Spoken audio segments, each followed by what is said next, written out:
Top story में ज़िक्र कयूं था आम मामले जो साल 2017 में आदमशुमारी कराई वई। पूरे मुल्क में आदमशुमारी के जेसि ताईं अञा ताईं CCI में पेश ना कयो वियो नई उनजी मंज़ूरी ॾिनी वई आहे। जॾहिं त सिंध में हाणे इंकशाफ थियो आहे त घराणनि जो भातियुनि जो जेको अंग आहे उहो घटि ॾेखारियो वियो आहे। मुख़्तलिफ़ ज़िलनि जी जेका डेटा आहे उन में जेको घराणनि जो साइज़ आहे उहो घटि ॾेखारियो वियो आहे। पार्लियामानी कमेटी में इहो मामिलो थियो ऐं दस्तावेज़ जेके पेश कया विया आहिनि उन में सिंध जा 2 ज़िला ख़ासि करे ख़ैरपुर ऐं कंबर में यो तादाद सब खां घटि ज़ाहिर कियो वियो। दस्तावेज़नि में इंकशाफ कियो वियो आहे त साल 2014 में मल्टीपल इंडिकेटर क्लस्टर सर्वे कराई वई हुई जिन में इहो ॿुधायो वियो त सिंध में घराणनि जो जेको अंग ॾेखारियो वियो उहो साल 2017 में बजाए इन जो वधियो हुजे उनखे घटि ॾेखारियो वियो आहे। ख़ैरपुर में 2014 जी सर्वे में घराणनि में भातियुनि जो तादाद 8.6 हुयो जॾहिं त इहो साल 2017 में घटि ॾेखारियो वियो। इन ई मामले ते असां वधीक ॻाल्हि ॿोल कंदासीं। असां सां गॾु पीपल्स पार्टी जो सीनियर अगवान ताज हैदर साहब मौजूद हूंदा ऐं इस्लामाबाद में असांजो रिपोर्टर MB सूमरो भी हूंदो। MB सूमरो खां पहिरियां इन मामले जा कुछ तफ़सील हासिल करे था वठूं। MB वधीक आगाह कजो, ही मामलो आहे छा? घराणनि जो साइज़ घटि ॾेखारियो वियो आहे। 17 जी आदमशुमारी थी उन जा जेके उबूरी अंग अखर साम्हूं आया उन खां पोइ सिंध जी आदमशुमारी जा अंग अखर घटि ॾेखारण जे हवाले सां आवाज़ उथिया ऐं ख़ासि तौर ते पीपल्स पार्टी जी जेका सिंध में हुकूमत आहे उन जा जेके इन शइ खे सम्झंदड़ माण्हू आहिनि उहे उन ते ॻाल्हाईंदा रहिया। जंहिंमें अॼु जेको असांजे प्रोग्राम में मौजूदु आहे ताज हैदर, उहो उन वक़्तु सेनेटर बि हुयो त उन सेनेट में बि आवाज़ उथारियो हुयो ऐं मुसलसिल उन जे लाइ ख़त बि लिखंदा रहिया। त हाणे उन्हनि जा हिक हवाले सां दलील इन्हनि तयारु कया आहिनि जेके हाणे 2 ॾींहं पहिरियां कमेटीज़ में बि इन्हनि पेश कया आहिनि त जेका 2014 में हिकिड़ी सर्वे थी हुई उन खां पोइ 3 साल बाद 2017 में आदमशुमारी थी। तो ज़ाहिरी आहे त जेके 3 साल पहिरियां घराणनि जो साइज़ हुयो या माण्हू मौजूदु हुआ घरनि में त 3 सालनि खां पोइ उन में वाध थियणु खपे, घटिताई त माना थियणु न खपे। पर जेका आदमशुमारी 17 जा जेके उबूरी अंग अखर बाज़ाब्ता तौर ते जारी कया विया उन्हनि में जेके सिंध में घराणनि जी साइज़ आहे उहा 2014 खां बि घटि ॾेखारी वई। त उन करे इहो मामिलो एतिरो वधियो जो इन ते रुगो सिंध में पीपल्स पार्टी जो एतिराज़ न हुयो पर खैबर पख्तूनख्वा, बलोचिस्तान ऐं ॿियनि सूबनि जे पार्टियुनि खे बि एतिराज़ हुयो त पोइ छो त इलेक्शन अची वई 2018 जी त छो त बग़ैर हिन जे नोटिफिकेशन जे त इलेक्शन थी कोन पे सघी। त पोइ उन वक़्त में नून लीग जी हुकूमत हुई त नून लीग जी हुकूमत सभिनी पॉलिटिकल पार्टियुनि सां ॻाल्हियूं कयूं ऐं उन्हनि खे इहो यकीन ॾियारायो त जेका आदमशुमारी थी आहे सॼे मुल्क में रेंडम तौर ते 5% जेके सेंसस ब्लॉक आहिनि उन्हनि जी ॿीहर ॻणप थींदी ऐं अगरि उन्हनि में जेको फ़र्क़ु साम्हूं आयो त पोइ अकॉर्डिंग उन्हनि अंग अखरनि जे आदमशुमारी जे अंग अखरनि खे बहितर कयो वेंदो। उन खां पोइ जेके सभिनी सियासी पार्टियुनि 24 आइनी तरमीम मंज़ूर हुई जंहिंखां पोइ हिकु वक़्त जे लाइ इजाज़त ॾिनी वई आइन में त उबूरी नतीजनि ते सूबाई ऐं क़ौमी असेंबली जूं तरतबंदियूं करे उन्हनि जी इलेक्शन कराई वञे। MB असांखे आगाह कजो, ही जेको घराणनि जो घटि साइज़ ॾेखारियो वियो आहे त हिकु फैमिली में घटि तादाद में माण्हू जेके आहिनि उहे ज़ाहिर कया विया। सभ खां वधीक इहो रेशो ख़ैरपुर ऐं कंबर शदादकोट ज़िलनि में आहे पर ॿियनि ज़िलनि में बि इन जो असरु पियो आहे, ॿियनि ज़िलनि में बि तादाद घटायो वियो आहे। जी, सिंध जा 29 ज़िला आहिनि। सिंध जे 29 ज़िलनि में ई जेके 2004 में जेका मल्टीपल इंडिकेटर क्लस्टर सर्वे कई वई हुई उन में जेको घरनि जो तादाद साम्हूं आयो हुयो 2014 में जेका 2017 जी आदमशुमारी थी आहे उन में सिंध जे 29 ज़िलनि में घराणनि जी साइज़ घटि साम्हूं आई आहे ऐं सभ खां वधीक जेको घराणनि जी साइज़ घटि जेका ॾेखारी वई आहे خیر پور कंबर शहदाद कोट ठीक है एम बी तव्हां सां गॾु मौजूदु रहो हिन मामले खे वधीक बि अव्हां खां सम्झूं था असां सां गॾु पीपल्स पार्टी जा सीनियर अगुणा सेनेटर भी रहा हैं ताज हैदर साहब उहे भी ज्वाइन कन पिया। ताज हैदर साहब बहुत शुक्रिया टाइम न्यूज़ को वक्त देने के लिए। इस मामले पर आपने आवाज़ भी उठाई है और इसके साथ साथ इस मामले पर खदशात भी हैं, चाहे कराची में आदमशुमारी पर MQM के खदशात हों, सिंध के दीगर अजला में पीपल्स पार्टी के खदशात हैं। अब ये खदशात सामने आ रहे हैं कि कंबर शहदाद कोट और खैरपुर की ही सिर्फ एग्जाम्पल ली जाए तो यहाँ पर फैमिली में जो मेंबर्स की तादाद है वो कम दिखाई गई है। जी हाँ, ये बदकिस्मती से MQM सिर्फ कराची की बात करती रही है। खरचंद के अगर आप इस टेबल को मुलायजा करेंगे तो 3 साल में मतलब जो क्लस्टर सर्वे है हमारा मल्टीपल इंडिकेटर सर्वे, उसके मुकाबले में जो सेंसस 2017 फिगर है उसमें जो कमी है वो दूसरे डिस्ट्रिक्ट्स में कराची के मुकाबले में कहीं ज़्यादा है। यानी दूसरे डिस्ट्रिक्ट्स की आबादी में बहुत ज़्यादा कमी की गई है कराची के मुकाबले में।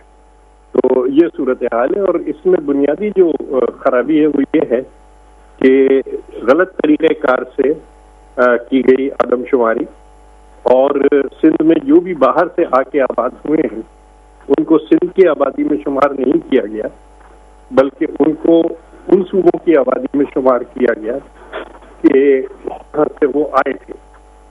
अब आपको पता है कि मुल्क के हर सूबे से लोग आए हैं और शुमाली सिंध में एक बहुत बड़ी सराइकी लोगों के आने की और अपने बलूचिस्तान से आने वाले लोगों की है और इन लोगों को सिंध की आबादी में शामिल नहीं किया गया है, बल्कि पंजाब और बलूचिस्तान की आबादी में शामिल किया गया है। इसी तरीके से जो पख्तून हैं हमारे वो पूरे सिंध के अंदर इस वक्त आबाद हैं, उनको सबको सिंध की आबादी में शुमार करने के बजाय पख्तूनख्वा की आबादी के अंदर शुमार किया गया। तो काफ़ी दिन तक ये सिलसिला चलता रहा। 24वीं आईनी तरमीम रुकी हुई थी। मैं सेनेट में पार्टी का लीडर था और मैंने उसको रोका हुआ था, 2.5 महीने तक ये रुकी रही। उसके बाद ये एग्रीमेंट हुआ मुआहिदा तमाम पार्टियों के दरमियान, जिसका जिक्र साईं ने अभी किया है कि ये रैंडम सर्वे पूरे पाकिस्तान में किया जाएगा और आबादी के आदाद और शुमार को सही किया जाएगा। उसके बाद 24वीं तरमीम पास हुई, लेकिन फिर जैसा होता रहा है और बल्कि मैंने जो पार्लियामेंट्री अफेयर्स की कमेटी थी उसमें कहा भी कि वो यानी के तालपुर मीर साहबान हो या कराची का ये फकीर ताजदर हो, हम लोग हमेशा मुखालिफों के वादे पे एतबार कर लेते हैं, हमसे गलती ये होती है। तो ये हमसे गलती हुई है और हमने उनके वादे पे एतबार किया है और एक बार फिर हमने नुकसान उठाया। ताज हैदर साहब, अब इस पर पीपल्स पार्टी का क्या मौक़िफ़ होगा, क्योंकि ट्रांसपेरेंसी पर, इस सेंसस की ट्रांसपेरेंसी पर तो सवाल हर कोई ही उठा रहा है कि ये ट्रांसपेरेंट सेंसस नहीं हुआ था। आप कह रहे हैं कि मुख्तलिफ सूबों से जो आबादी आई और सिंध में उन्होंने आबादी यहाँ पर आके रिहाइश इख्तियार की है, उनको सेंसस में काउंट नहीं किया गया, लेकिन यहाँ पर सर्विसेज सूबाई हुकूमत को ही देनी पड़ेगी। इसके नुकसानात क्या होंगे, उस बारे में भी हमें बताइएगा। हमारी आबादी का हिस्सा है और 30-30, 40-40 साल से अगर कोई यहाँ आबाद है और जिनके बच्चों ने अपना सूबा देखा तक नहीं है, तो उनको आप अगर सिंध के बजाय आप पख्तूनख्वा में शुमार करें तो ये ज्यादती है। और वो खुद अपने आप को सिंधी कहते हैं कि हम सिंध में रहते हैं, लेकिन शुमार उनका वहाँ पे हो रहा है। तो इसकी वजह से एक तो हमारी सीटें कम हुई हैं, यानी मुझे खुद स्टैटिस्टिक्स ने कहा कि साहब अगर आपका डिफेक्टो तरीक़ेकार इख्तियार किया जाए कि जो भी सिंध में मौजूद है उसे सिंध की आबादी में शुमार किया जाए, तब तो आपकी 61 की जगह 85 सीटें हो जाएंगी। कौन सा क़यामत आ जाएगी अगर 85 सीटें हो जाएंगी। अगर 85 सीटें हमारी बनती हैं तो 85 दीजिए, न 84 दीजिए, न 86 दीजिए। दूसरा जो बड़ा हमारा नुकसान हो रहा है वो ये कि जैसा आपको पता है कि NFC के अंदर जो क्राइटेरिया है उसमें 83% वजन दिया जा रहा है सूबे की आबादी को। तो हमें कोई $200 سے 200 بلین تک کا نقصان فیڈرل ٹرانسفرز میں اس وقت ہو رہا ہے. اب یہ ڈویزیبل پول کا سائز بھی بڑھتا جائے گا ہر سال، اور ہر سال ہمارا یہ نقصان جو ہے وہ بڑھتا جائے گا. اور مجھے خوشی ہے کہ ہمارا میڈیا اور ہمارے دوسرے حضرات اس بات کو اب لے رہے ہیں، اور اس بات کو میں یہی گزارش کر سکتا ہوں کہ جہاں تک میرا یا سندھ کے کسی دوسرے شہری کا تعلق ہے، ہمارے سیاسی کارکن ہوں یا پارٹیاں ہوں یا عام شہری ہوں، اللہ کا شکر ہے کہ ہم کسی دوسرے کا 1 روپیہ نہیں لینا چاہتے کہ ہم کسی دوسرے کا حق 1 روپے کا بھی لیں. اور ہم چاہتے ہیں کہ تمام صوبے اور پورا ملک جو ہے وہ خوشحال ہو اور لوگوں کو وسائل ہوں اور غریبوں کی دادرسی کی جائے. لیکن اگر ہمیں اپنا حق نہیں دیا جاتا تو پھر ضرور ہم احتجاج کرتے ہیں اور اس پہ اعتراض کرتے ہیں کہ بھائی جو ہمارا بنتا ہے وہ دے دو. اور ہم ہر وقت تیار ہوں گے. میں آپ سے پوری طور پہ کہتا ہوں کہ میں حکومت سندھ کو کہوں گا کہ بھائی دوسرے صوبوں میں بھی جو غریب علاقے ہیں ان کے لیے آپ کچھ مدد کریں. اور کیونکہ یہی طریقہ ہے محبت بڑھانے کا، یکجہتی پیدا کرنے کا، کہ آپ کے پاس اگر زیادہ ہے تو جس کے پاس کم ہے آپ اس کو دے دیں، لیکن پہلے یہ تو پتہ چلے کہ یہ تو ہمارا حق تو ہمیں دیا جائے، ہمارا حق تو تسلیم کیا جائے. کہہ رہے ہیں کہ آپ سندھ حکومت کو کہیں گے کہ وہ دوسرے صوبوں کے لوگوں کے لیے بھی کچھ کرے. پہلے سندھ حکومت اپنے لوگوں کو تو سروسز دے. اس وقت آپ کہہ رہے ہیں کہ جو لوگ یہاں پر آ کے رہائش اختیار کر بیٹھے ہیں ان کو پھر ووٹ کا بھی حق ملے گا یہاں پر. ہوتا ہے دیکھیے، ووٹ تو جو آپ ووٹر لسٹ بناتے ہیں وہ تو نادرا سے بناتے ہیں. نادرا کی گنتی میں وہ لوگ شامل ہیں. شماریات ڈویژن نے ان کو شامل نہیں کیا ہماری آبادی میں. وہ لوگ شامل ہیں، ظاہر ہے یہاں رہتے ہیں، قانون موجود ہے، ان کو ہے حق وہ ووٹ کا اور وہ ووٹ دیتے ہیں. لیکن یہ کہ ان کو گنتی میں تو شمار کیا جائے، مطلب آپ جانوروں تک کی گنتی کرتے ہیں یار، ہم سندھیوں کی گنتی کیوں نہیں ہوتی؟ لیکن جو لوگ سینسس میں اپنا پتہ کے پی کے، بلوچستان یا پنجاب میں خود کو انکلوڈ کروا رہے ہیں اور ان صوبائی حکومت یا صوبائی آبادی میں ان کو کاؤنٹ نہیں کیا جا رہا، پھر اصولاً تو پیپلز پارٹی کو یہ معاملہ بھی اٹھانا چاہیے کہ جو پرماننٹ ریزیڈنٹس ہیں سندھ کے، صرف انہیں ہی ووٹ دینے کا اختیار ہونا چاہیے. دوسرے صوبوں کی عوام جب یہاں پر آ کر شفٹ ہو رہی ہے تو وہ ظاہر سی بات ہے اپنے ووٹ بینک کے مطابق ووٹ دیتے ہیں، پھر ان کو اختیارات بھی جو ہیں وہ اس ڈویزیبل پول میں ان کا شیئر بن جاتا ہے. دیکھیے نا، ڈویزیبل پول کے اندر ان کا شیئر نہیں دیا جا رہا. بات یہ ہے. اچھا، نقل مکانی آئین کے تحت کوئی بھی کر سکتا ہے، نقل مکانی انہوں نے کر لی، لیکن سینسس سے 1 دن پہلے وہ جس گھر کے اندر تھے، یہ بین الاقوامی طور پہ تسلیم شدہ اصول ہے، اس کے اندر ان کی گنتی کی جائے. کیوں نہیں؟ اچھا، بلکہ آبادی کے اندر جو غیر قانونی لوگ آئے ہیں گنتی ان کی بھی ہوگی، ان کا کالم الگ ہو جائے گا کہ صاحب یہ غیر قانونی ہے، ان کے پاس کوئی شناختی کارڈ، کوئی ڈاکومنٹ نہیں ہے، لیکن رہ تو وہ یہاں پہ رہے ہیں. تو آپ ان کے حصے کا جو شیئر بنتا ہے ڈویزیبل پول کے اندر وہ لائیے، ہمیں دیجیے، نہیں تو ان کو اپنے صوبے کے اندر لے جائیے.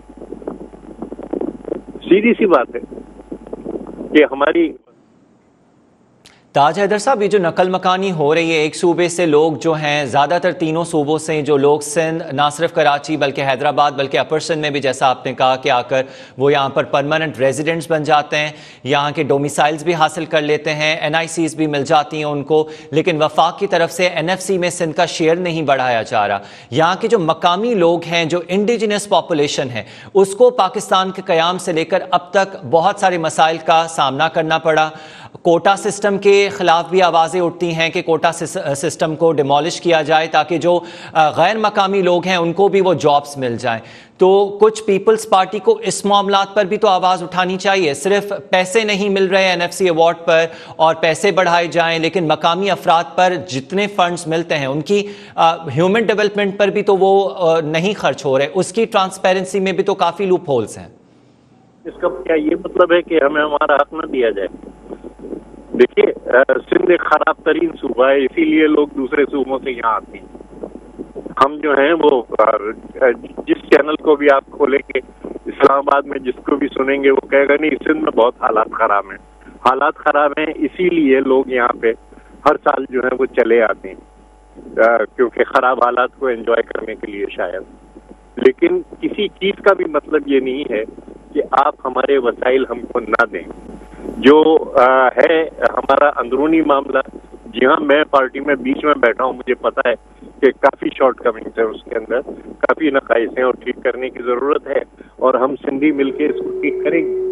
लेकिन ये कि आप ये मसला तो खत्म करें कि वसाइल हमारे पास है नहीं, और उन वसाइल के बाद हम आपस में जो है वो इस पे कर रहे हैं कि साहब इस पे इतना खर्चा हुआ, उस पे इतना खर्चा हुआ।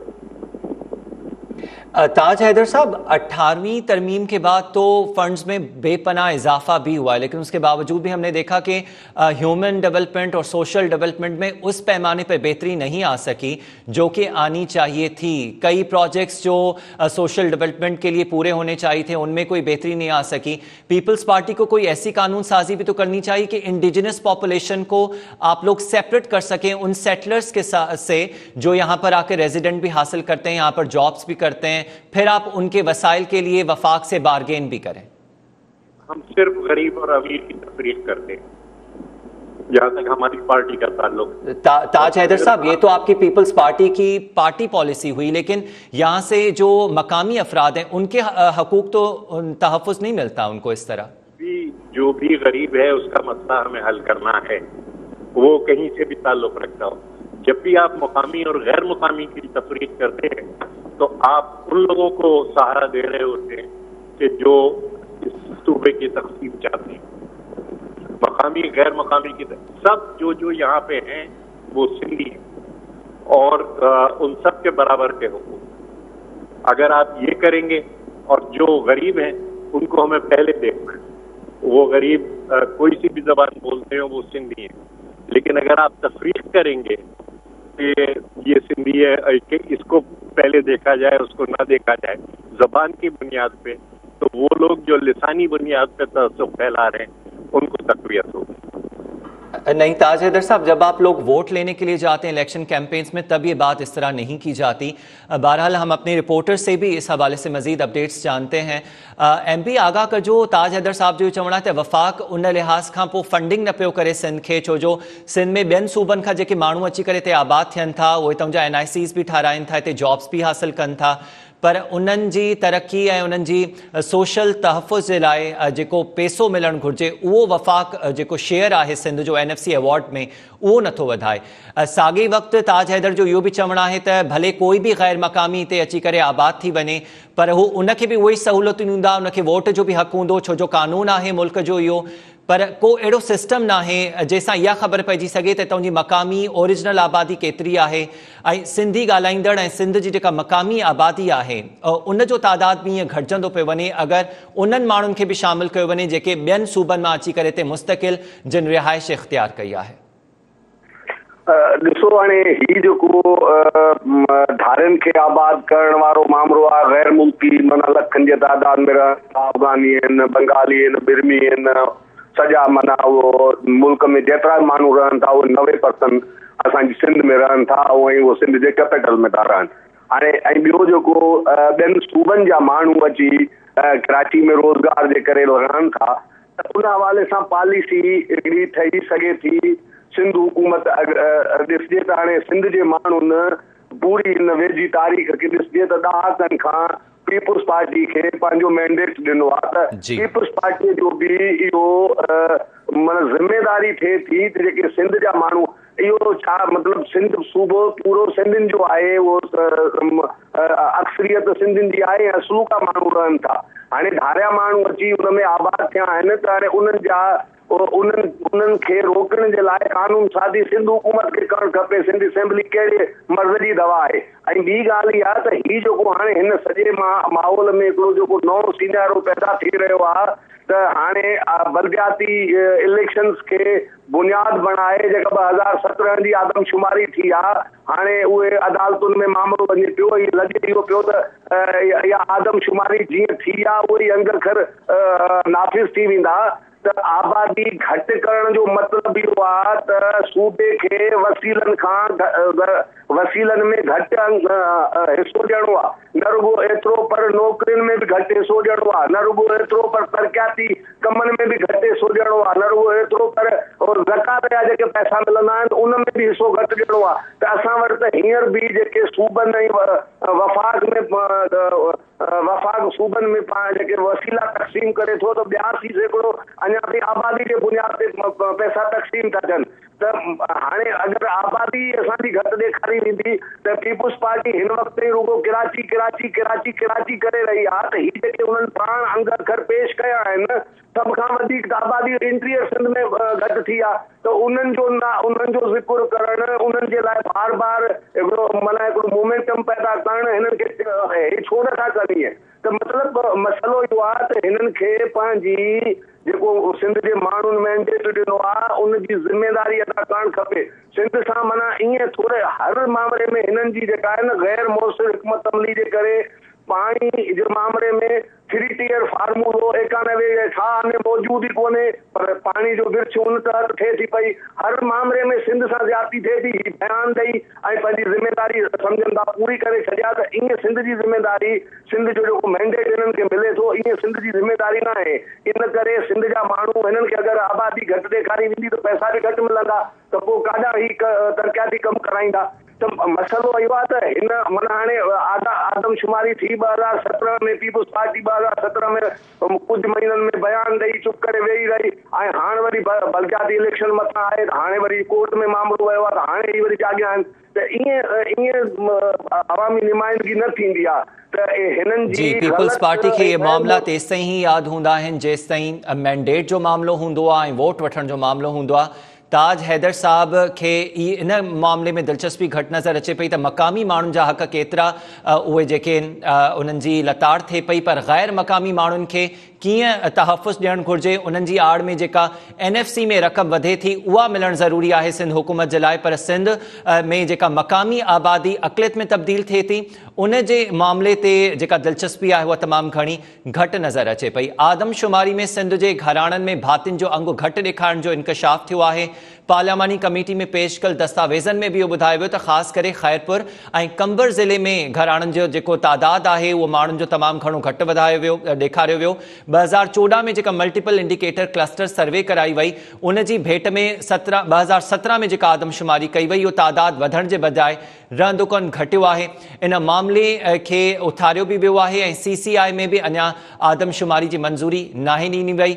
टॉप स्टोरी में असां इन मामले ते ॻाल्हायोसीं। इस्लामाबाद मां असां सां गॾु असांजा रिपोर्टर MB सूमरो हुया ऐं पीपुल्स पार्टी जो सीनियर अॻवान ताज हैदर बि असां सां गॾु इन मामले ते मौजूदु हो।